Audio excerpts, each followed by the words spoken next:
Let's see if you can guess today's topic. For starters, it's advertised as a wellness boost, rejuvenation, and even a way to recover after a long night out. Any ideas yet? Well, if you've guessed IV hydration, you would be correct. It seems like everywhere you look, there are med spas and clinics advertising this service. But what exactly are they providing to patients? If you've ever wondered about visiting one of these facilities, I recommend listening in.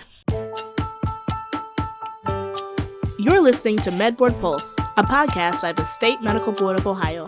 I'm your host, Jerica Kent, Chief of Communications. Let's talk Ohio.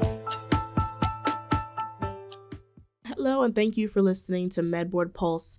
I'm really happy we're covering today's topic because we've seen med spas and clinics in more locations across the state over the last few years, and we've increasingly received questions about the services they provide. It became very clear these trends were here to stay, and so as the medical board, it's our responsibility to regulate the practice of medicine and keep patients safe. If you remember from some of our earlier episodes, the medical board holds a monthly meeting where it votes on disciplinary matters, but it also votes to adopt policies and rules that should be implemented. Our board meeting day includes several committees that focus in on important topics and inform the board's decision-making. And in February of this year, a new committee was formed, the Emerging Practice Trends Committee. This committee's role is learning about popular trends in healthcare and the risks they pose to patients. And it got right to work, bringing key trends to the table for evaluation. One of those topics that was inescapable was IV hydration clinics. In case you're not familiar with the practice, IV hydration is a service that allows a patient to be given fluids through an IV made up of different vitamins or drugs. For instance, a patient may be offered a specific mixture to help them get over a hangover, or a combination of vitamins and amino acids to help promote recovery from an intense workout. Look, everyone wants to feel well, and it's easy to see how appealing this could be to patients. But with a closer look, the medical board had concerns, and we weren't alone. To further explain, I've invited back a special guest to today's show, my executive director, Stephanie Loucka.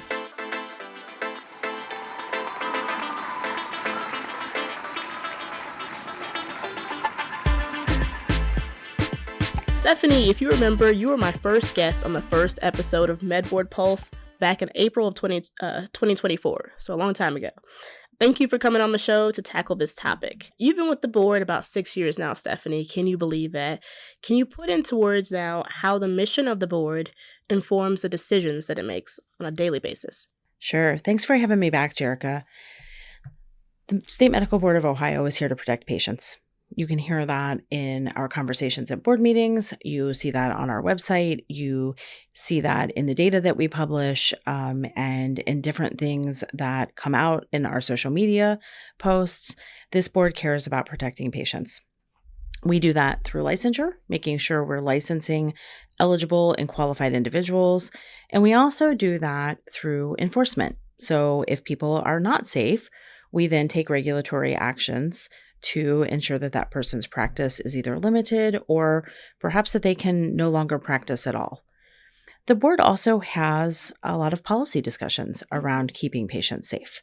So those, again, relate back to, are practitioners actually eligible to practice medicine? We want to make sure from a policy perspective that people are safe when they're practicing.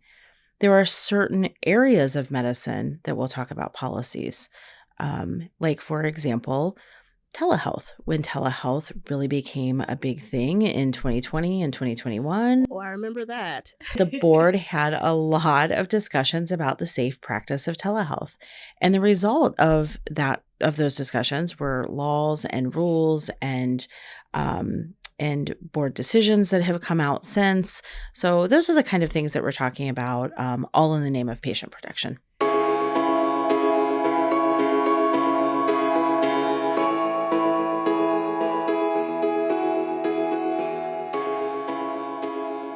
We have a lot to discuss about IV hydration clinics today.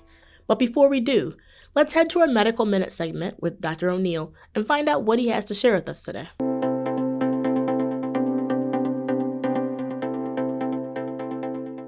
Thank you so much for being here. Thanks again for having me. What are we talking about today? We're now into fall. The days are getting shorter, the nights are getting longer. So I really want to talk about good sleep for good health. Remember, sleep is important for good health as diet and exercise. Research from the National Institutes of Health shows that there's 4 key sleep factors, which are really crucial. You need 7 to 8 hours of sleep each night. Sleep should be good quality and uninterrupted. You need exposure to sunlight.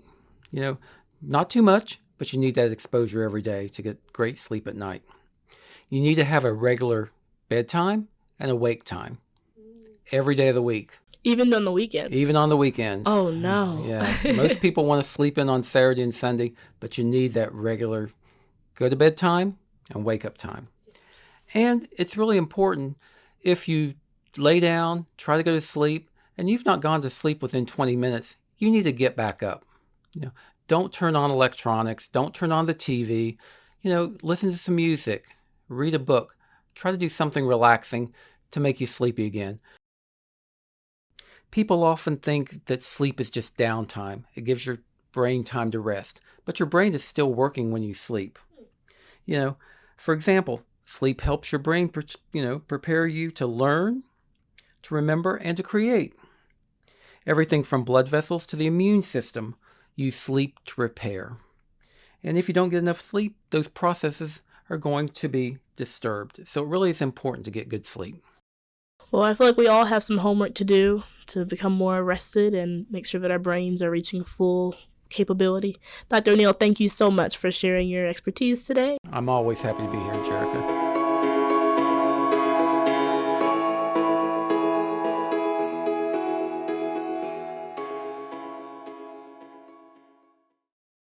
I'm glad we're keeping in today's theme, really, of wellness and health. In today's episode, as you know, we're talking about IV hydration clinics. And in the first portion of the show, we heard from Stephanie that the board has to ensure that its policies and rules are in line to make sure that patients are protected.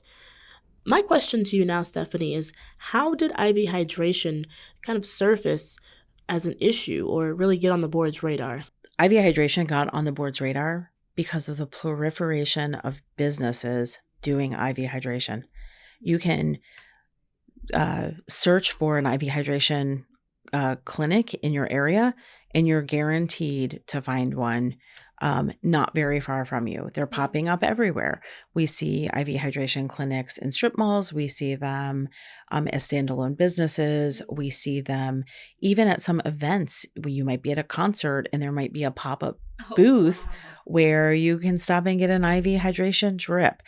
They're everywhere. And it's just been a really recent phenomenon in the last probably 2 years that we started to see this new practice of medicine popping up.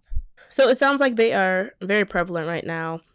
Besides the medical board, who else had concerns about these kinds of businesses? Our regulatory partners also have concerns about these businesses, both the nursing board and the pharmacy board. And we all three have a role to play here. The pharmacy board is really relative to the compounding that might be happening with what is being distributed in these IV hydration facilities. And the nursing board has kind of a multifaceted role here. Some of the prescribing nurses might be the prescribers for the IV hydration, or there might be an RN or LPN who's actually on site at the facility making the drip happen, if you will. And of course, we have doctors and physician assistants who are prescribers as well. So all three boards had some concerns about the safety of this practice. What step was taken to mitigate the risk? Yeah. So when the three boards got together to talk, what we realized was that we all three have a role in making sure that patients are getting the right drug or the right IV. And in some cases, our licensees were not involved in the right steps of the processes.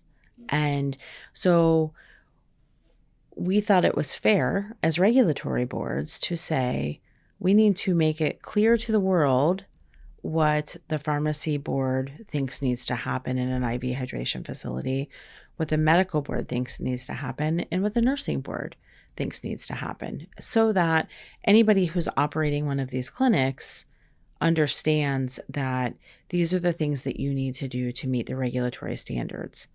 We also thought it was important to send that word to the patients that this is what you should be expecting when you go to I one of see. these clinics. Okay. And so I have to say, in my time here, the board does not issue position statements very often. This was really a collective effort to curb unsafe practices. Yeah, so when the statement was created amongst the three boards, our goal was to, again, provide both licensees and the public with our statement, a restatement of the law or regulations, if you will. So there's nothing new really that is in this joint statement. Ah, okay. What it is a compilation of necessary parts from all three of the boards to give guidance to anybody who might play a role in an IV hydration clinic. So we're not saying this is a crackdown, right? We're changing all the rules about this kind of practices. That's exactly right, Jerica. What we're doing is say, hey, remember, here are the laws that apply to this situation. And the things that we are addressing are unlicensed or unqualified providers. What all three boards are concerned about are people who are making a diagnosis and finding a drug, whether it's a pre-prepared bag or the most common recipe for a bag of IV hydration, whatever that looks like, that we have people who are not prescribers giving an IV drip. That is a prescription. And so what we might have are people who are maybe a medical assistant or even an RN who are staffing the day-to-day of the IV hydration clinics and doing that initial assessment with the patient when the patient comes in and providing that IV hydration drip without that person being seen by a prescriber, by somebody who can actually assess the needs of the patient and giving the authority to provide that IV hydration. I see. And when that happens, are these individuals supervised? Is this a medical assistant or someone else like that who's doing it, under the close watch and eye of a doctor? Or is this someone who's kind of by themselves? Right. So I think it's a mixed bag. I think we have some of these clinics who are probably operating exactly as they need to be according to the joint IV hydration statement that the regulatory bodies have issued. I think there are some businesses who are doing just fine with this. I think there are others who, and we have heard of others who are operating in such a way that they are not staffed properly, where you do have an unlicensed individual as the eyes, ears, and distributor of all things happening on the front line of that IV hydration clinic. I see. That immediately just makes me take pause because of what if something did happen? What if there was a medical emergency and they don't have someone who's with all the training that's needed to help in that situation? That's honestly a little intimidating. It is, Jerica. It's really scary. And I think the other thing that worries me is not just what happens that day on site, but some of the stories that we've heard about nationally where individuals leave these clinics and they've received hydration therapy and they then later have some sort of consequence from receiving the therapy. For example, people with congestive heart failure, it may be very dangerous for them to receive a bag of fluids, and it might not impact them immediately, but over a period of time, they might be, their body might not be able to handle the extra fluid that they've received. Very interesting. What other kinds of issues are we seeing? Inappropriate conditions for a drug. Just because an IV hydration seems harmless doesn't mean it's harmless for everyone. There may be a medical condition that an individual has that an IV hydration is not the right thing for them.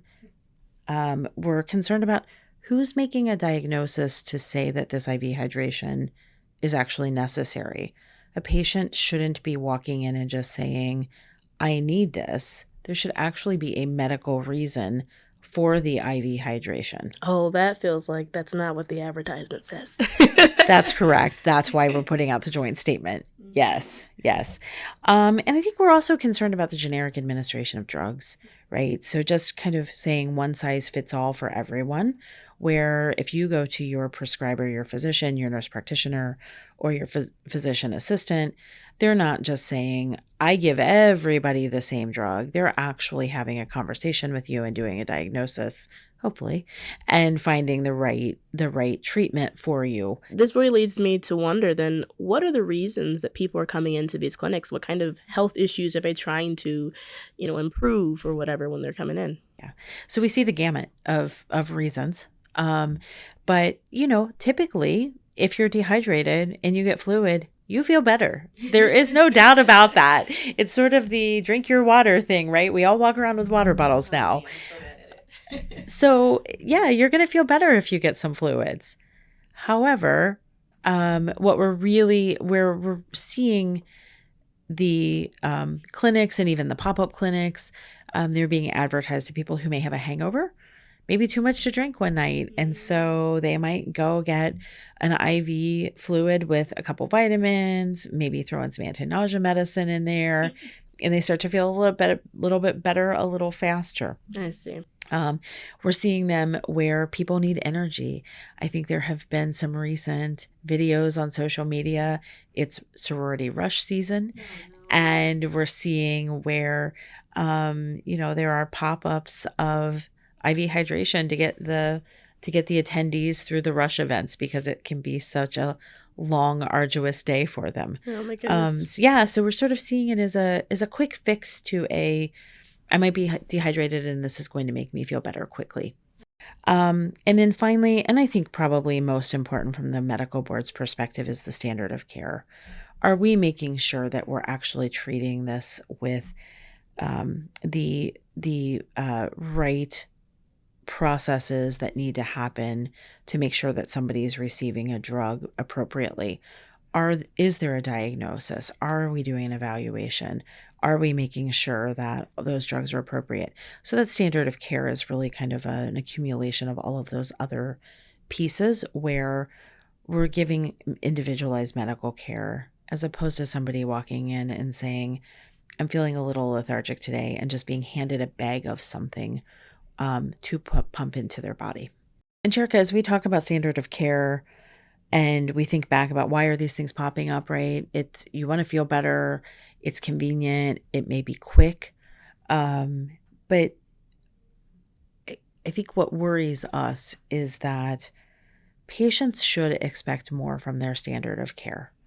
And we rely on our providers to ensure that they are not going to be opportunistic with people who are looking for quick conveniences, but that they are focused on providing the standard of care at all times, even when the patient may be a little impatient. And that our prescribers and our licensees across all three regulatory boards are thinking about what's best for the patient, not what's easiest for the patient. That is a lot to think about. We'll be back to learn more after a short break. Thank you, Stephanie.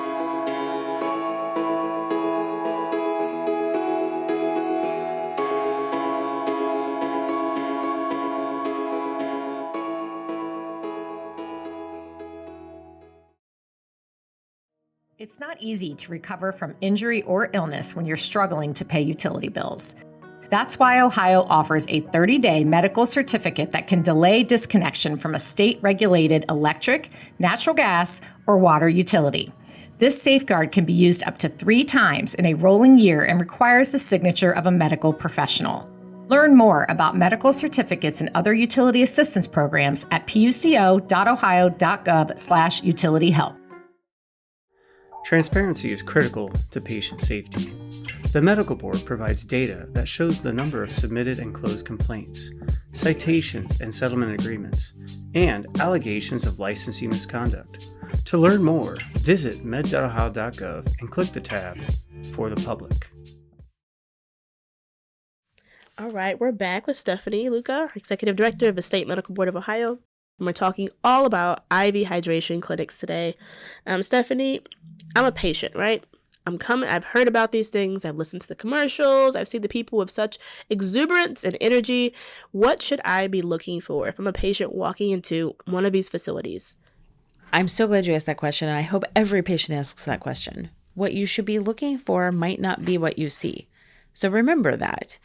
What you should be looking for is what you should be expecting. And if you're not getting what you're expecting, then you should probably be walking out the door and maybe making a touch base with another provider. What you should be expecting when you walk in the door is really a consultation to see why you walked in the door. Again, this is a prescription.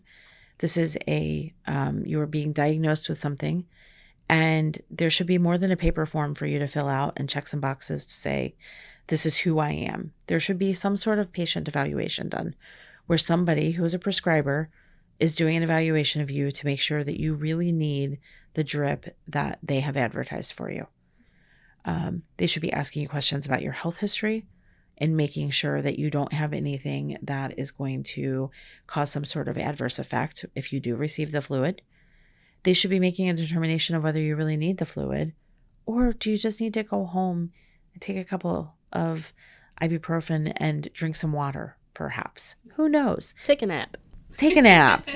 Just turn off the lights. Do something. Do you really need this IV hydration? And that's what you should be expecting. You should be expecting a patient encounter like you would receive in any other healthcare encounter. Again, this is a prescription and this is a healthcare experience. Just because you're paying cash for it, just because it's easy to walk in the door, you should also be expecting that it's clean and sterile. This should be like walking into a doctor's office. Okay. It might be easy to forget that each licensed profession, like we talked about today, a pharmacist, an RN, or a nurse practitioner, or PA, they have boards, right? Does that make it complicated if you have a concern and you need to file a complaint because it's not what you expect it to be, and someone really is doing something that seems like it's not quite right in a facility like this? That's a great question, Jerica. And we, as part of our mission at the State Medical Board of Ohio, try to get as much information out to the public as we can about how to file a complaint. But we understand it's complicated, it's confusing. You don't know really who you have seen at one of these clinics, perhaps. You don't know if it's a nurse practitioner or a physician assistant or a doctor. You might not know to reach out to the pharmacy board if there was something there relative to the pharmacy board's regulation. We encourage you to reach out to someone. Reach out to one of the boards. If you get a complaint to any one of the three boards, we have referral processes that will get the right regulatory board involved in making sure that standards are being met for that regulatory board's standards. So file a complaint, pick up the phone, whatever that board's processes are, whatever you can find at the State Medical Board of Ohio. You can go to med.ohio.gov to file a complaint. We encourage you to do so. And I have to ask this question. We talked a lot about IV hydration and, again, the things that could go wrong if it's not done correctly. But is IV hydration the only emerging practice the board has identified as having risks if done incorrectly? IV hydration is definitely not the only emerging trend that our board is thinking about and talking about right now. We actually created a new committee at the board. It's called the Emerging Practice Trends Committee. So we've been doing that committee for about a year. Actually, this joint statement was a product of that committee. So we worked this statement through that committee to get board approval. But some of the other topics that we've been talking about in that committee that we've really seen an explosion of over the last 5 years, the first being telehealth. So we, of course, have the emerging trend of people able to jump online and have a doctor's appointment or any type of appointment. We know that's very convenient for people. We know it is definitely an improvement for access for folks. But remember back to what I said about standard of care. Are patients getting the appropriate standard of care that they need when they're having those telehealth encounters? A lot of the times they are. Some of the times they're not. And we're really concerned about what's being prescribed, what's being diagnosed, or probably most important, what's being misdiagnosed via telehealth because the right standard of care isn't being followed. We're also seeing an explosion of ketamine clinics. Ketamine clinics are being used to treat depression. And this is not a therapy that has traditionally been used for depression. However, it is being used for treatment-resistant depression. So what that means is that individuals are getting ketamine, which is a pretty serious drug. It's a Schedule III drug. They're getting ketamine to treat depression when all other treatments have failed. What we're concerned about is, again, sort of this model that we're seeing on the IV hydration clinic side is who's monitoring what's happening with the drugs that are flowing in and out of these places? Is there a prescriber on site? Is there somebody authorized on site to be giving that drug? And again, from the medical board perspective, the most concerning thing of all with ketamine clinics is the standard of care being followed. Is this truly treatment-resistant depression? We're seeing advertisements for these popping up on billboards on highways. Stop in and get your ketamine. And that's really concerning because these are really serious drugs that people need to have a health evaluation for. There needs to be a diagnosis. They need to make sure that this is a necessary drug for them. So it sounds like the medical board, as well as the other healthcare boards, they have a lot on their plate, and they're not going to be bored anytime soon. There is no boredom at our board. Yeah, we are busy every day. Again, licensing folks and reacting to things that we think we need to take enforcement on. We're not here to shut businesses down. We're here to make sure that patients are getting safe medical care. Okay. And one of those emerging trends that we're also seeing, I believe, are GLP-1 drugs. And if you join us for our next episode, you'll actually hear us discuss that topic as well, because we're seeing that be more popular. I'm sure you've heard your commercials. I can hear a song in my head right now. But it's going to be very interesting. Stephanie, thank you so much for sitting down with me today for this discussion. It's something that patients can practically use when determining what kind of care they want to receive, and really, know where to file a complaint if there is a concern with something that happens to them. So I appreciate you being here. Thanks, Jerica. Thanks for having me.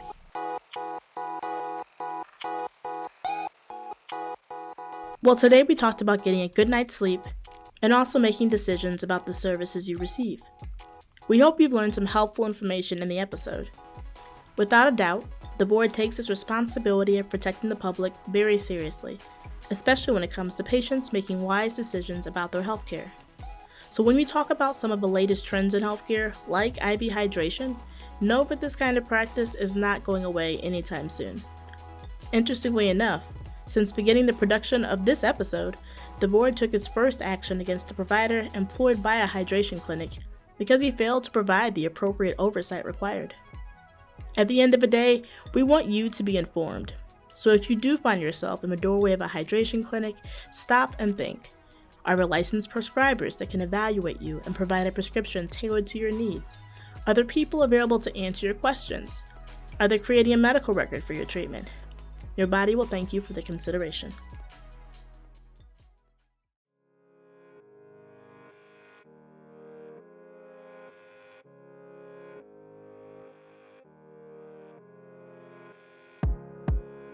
Thank you for listening to this episode of MedBoard Pulse from the State Medical Board. I am especially grateful to our fearless leader and Executive Director, Stephanie Loucka, for explaining IV hydration clinics and the rules and regulations surrounding them. Subscribe today to hear our episodes right away. For more information about the medical board, visit med.ohio.gov. You can also email questions or comments to communications@med.ohio.gov. And remember, the more you learn, the more you'll know, and the more you'll share.